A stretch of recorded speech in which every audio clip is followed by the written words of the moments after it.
Hello everybody, this is Jeremy within the DAW. Welcome back.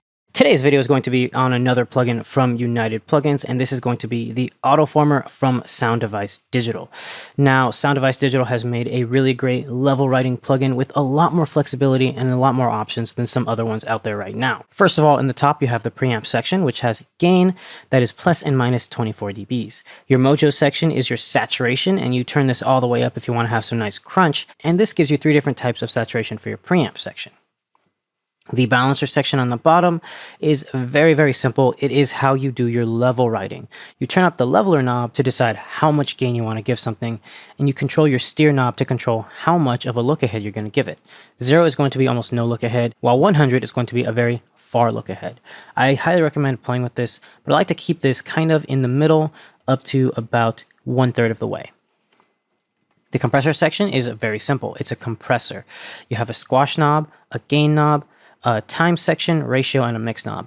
Now the time goes from fast to slow, ratio from low to high, and then the mix knob is just a mix knob. It's dry and wet. The output is your final output, and this is where you just kind of level match everything, because this is a gain writing plugin. You essentially want your loudest peak to stay your loudest peak without suddenly clipping or anything like that. So what I want to do is I want to show you what this vocal sounds like before I do any processing to it. I've basically taken everything out of it, and I have just used the Fat Channel plugin, which is a stock channel strip inside of Studio One, and it's just doing some EQ.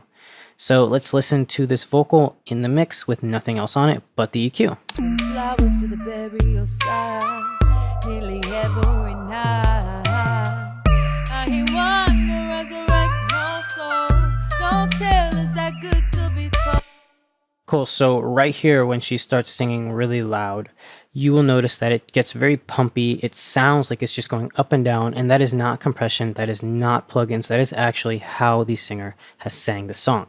And that's actually something that artists usually do, but in some cases, they forget to move their heads, or they forget to move closer or farther away when they're doing it, so you get this very abrupt sound. And in the very beginning, we can actually hear how low the vocal is, how it kind of gets ducked down under the song. Let's listen to that.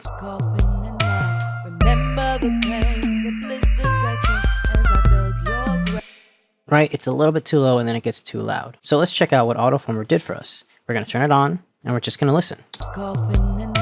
Remember the pain, the blisters that came as I dug your grave. I cried, I prayed. I bring flowers to the burial side, nearly every night. I hear one to resurrect no soul. Don't tell, is that good to be told? Over and over and over again, when we all know that unhappy ending.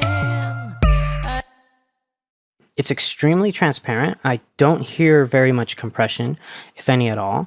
The way that the vocal sounds is mostly due to the way that it was recorded with the microphone we chose. The artist had a very deep sound to her voice, a little bit of a graininess to it. So the microphone we chose was a little bit of a vintage style mic, and it kind of didn't capture the tone the way I was hoping. We should have used a mic that was a little bit more bright, maybe a tube mic instead of a transformer based mic. And because of that, we are left with this track. I find the Autoformer to do a very transparent job. If you look at everything that I did, I bypassed the preamp section. For the balancer, I literally set it to about 40%. And it normally starts off at 50%. I left the steer directly in the middle because I just thought it sounded good. And then I went to the compressor section. I noticed that the compressor can be quite invisible, but it also does bring out the character of whatever you recorded to. So since we did use an old school style mic that had a lot of really big transformers in it, it did get a little bit of saturation due to the singer's loud singing at some points.